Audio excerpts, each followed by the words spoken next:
Hi, my name is Laura Pankowski, and I'm going to do an insertion for a female Foley and then the removal of the female Foley. So the first thing I'm going to do is I'm going to look over my patient's chart, see that they do have an order for the Foley, and see if they have any physical limitations. I'm going to gather all my equipment, and in the event I need an assistant to help me, I'm going to get someone to help me. The next thing I'm going to do is I'm going to assess my patient and I'm going to identify them. So I'm going to do that by checking their wristband and asking them their name and their date of birth. Once that's verified, I'm going to make sure that I have all my stuff set up already, and I'm going to provide adequate lighting. In the event I do have someone with me, I can have them use a flashlight to help me. Then I'm going to provide privacy, so I'm going to close the curtain, make sure that the patient feels comfortable. I'm going to raise the bed to a comfortable working height, about elbow height. For me, this is a comfortable position. And I'm going to make sure that the head of their bed is even with them. Then I'm going to explain to them, I'm going to move this down. And I'm only going to expose the area that I'm working with. So I'm going to expose this, and then I'm going to cover them up with a bath towel or a blanket, and then retract the foreskin. I'm going to explain the procedure to them, ask if they have any allergies to iodine or to latex. If they say no, then I can use that. If they say that they do, then I have to use hydrogen peroxide. So the next thing we're going to do is we're going to put on clean gloves. And when I came in, I don't know if I mentioned it, but I would have performed hand hygiene and put on PPE if indicated. So for the purpose of the video, I already have some water and some light soap in this. Otherwise, I could use like moist towelettes that are warmed up. So I'm going to move this, I'm going to actually put them in a dorsal recumbent position. If they're able to assist me, I'll have them assist me in doing so. We're going to put this abdominal pad down for them. And if my patient was able to lift up their bottom for me, I would have them help me by lifting up their bottom. Since it's the mannequin, I'm going to kind of lift them like that. Then we're going to move this over here. The mannequin doesn't want to cooperate. Okay, and then we're going to take the water in the washcloth, and we're going to separate the labia, and then we'll make sure that it's, wrung out a little bit, and we're going to go from the top to the bottom. So we're going to go from the outside down, and then we're going to switch the side. If I need more water, I can get more water. We're going to go from the side down. Again, we're going to keep turning it. We don't want to use the same part. From the top down, and then that should be done. Then if in the event we use, water and soap, we're just going to kind of pat dry the area so that they're not, saturated. Otherwise, we could let it air dry. For the purpose of the video, I'm just going to set this down. I would have a table in reality, so we no longer need that. Now I'm going to remove my clean gloves, and I'm going to perform hand hygiene.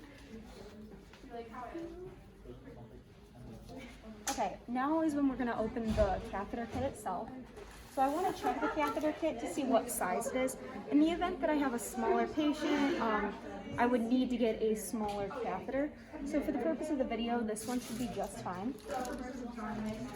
So we're going to remove it. We're actually going to save this bag, and we're going to use this for immediate track so that I don't have to reach over my field. So we're going to put that down there by their feet. I won't need this anymore, so we're going to toss that out as well. Now I don't want to touch anything inside of this until I have my sterile gloves on. So we're going to open it up. And we're going to grab the sterile gloves, and we're going to don the sterile gloves.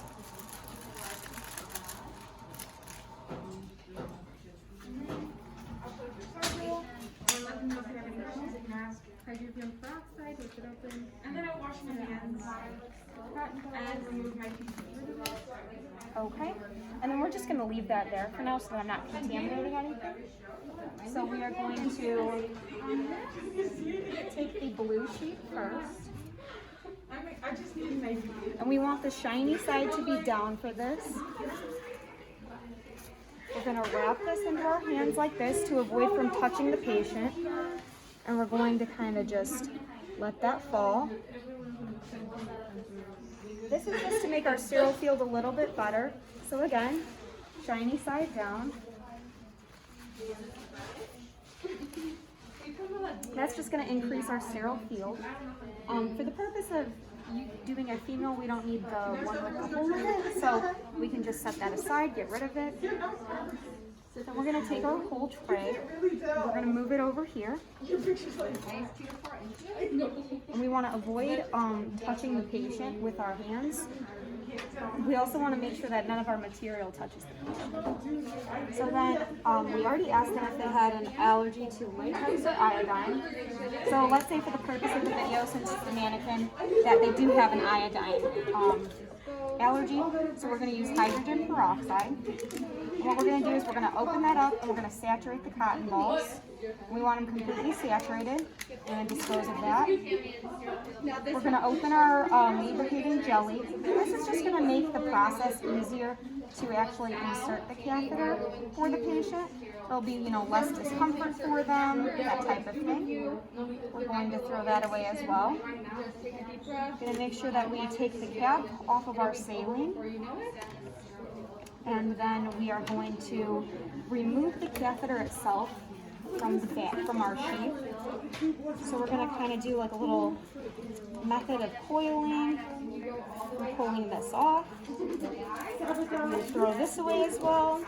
I'll clean that up later. And then we're just going to put that into our lubricant. We want that like 1 to 2 inches to make insertion easier.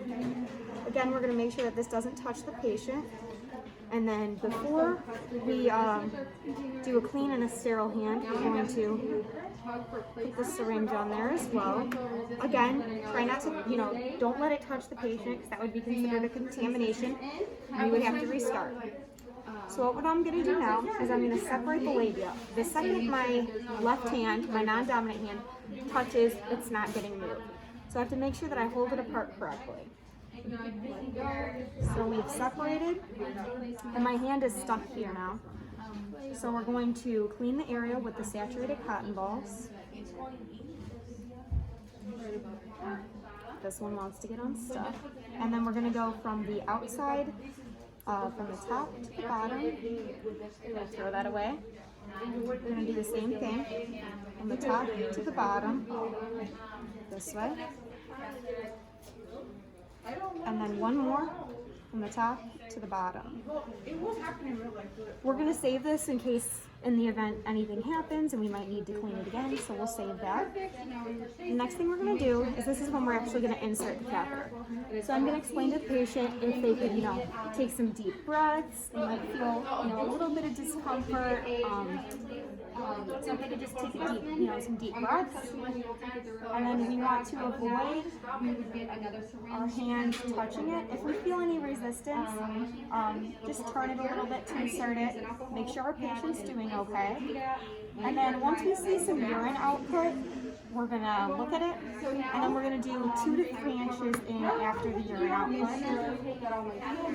Okay, so now that that's in, I'm going to take the hand that's on the patient to hang on to the catheter.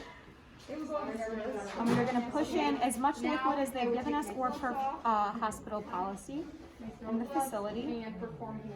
So what we're doing right now is we're inflating the balloon. That's going to keep the catheter in place for our patient. Now we're going to take the catheter out. Okay, and once this is all pushed in, we are going to remove the syringe so we don't get any more backflow.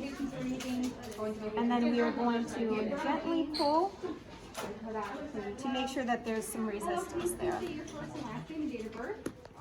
So the next thing we're gonna do is we're gonna hang this up, and we want this lower than the patient so that gravity helps us out for that. So we're gonna put this on the head, hang that up there, and we are going to place a leg strap. So I'm gonna put the patient back down to a comfortable position. I'm gonna grab the leg strap. I can also check on my patient again, ask them if they're comfortable, if everything went okay for them. And then we are going to place the leg strap. And we want that to be kind of loose so that they can, move around, but we want it to be tight enough so that it holds.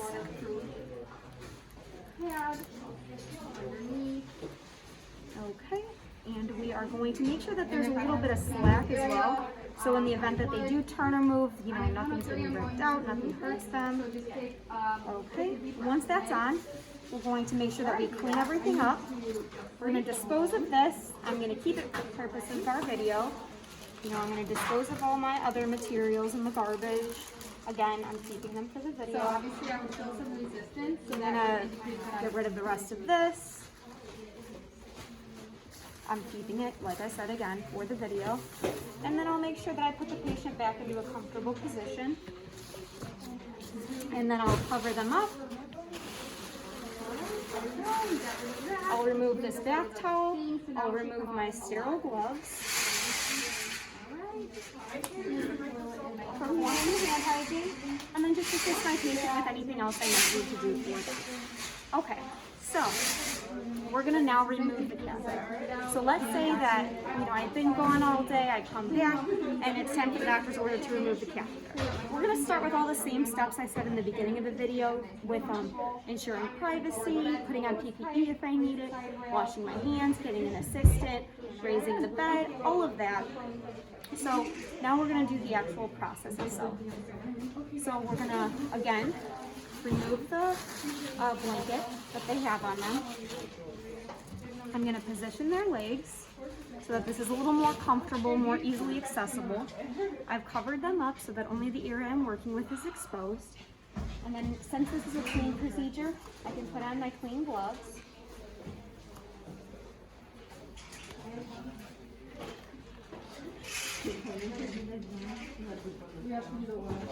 Now, since I just had all of this material for the last portion of the video, I'm just going to pretend that this is a clean abdominal pad. And again, I want to put that underneath my patient. They can lift their butt. I'm going to have them lift their buttocks. We're going to remove the strap so that we're not causing them any issues. We've explained what we're going to do for the patient. I'm going to make sure before I take it out that I actually remove this so that I don't have, an issue. I'm going to have it dumped out. I'm going to measure it so that it's just easy to just toss out. So, luckily I have a syringe. And what I'm going to do is I'm going to attach it here. And I want to pull out all of that clean liquid that was in there from before. That's gonna cause the balloon to deflate, and then we'll be able to pull the catheter out. So it looks like all the liquid is out. We're just gonna move that. And then I'm going to instruct the patient to take some deep breaths, and they might feel a little bit of discomfort. So I'm going to try to do this quickly and pull that right out for them. Now we can toss this away. So again, for purposes of the video, I'm going to save it. This would typically go in a biohazard bin, really what the facility where they want you to put it. So I would dispose of that. We're going to remove the leg strap for the patient. Okay. And then, like I said, we'll keep this, but it'll be a little different. We're going to throw this away, we're going to throw this away, and we're just going to make sure that the patient's comfortable. If we need to provide any more cleaning care, we'll do some care for them, and then we'll just put them back into a comfortable position. I will remove my gloves, take off any PPE I might have on, and perform hand hygiene. And that's it.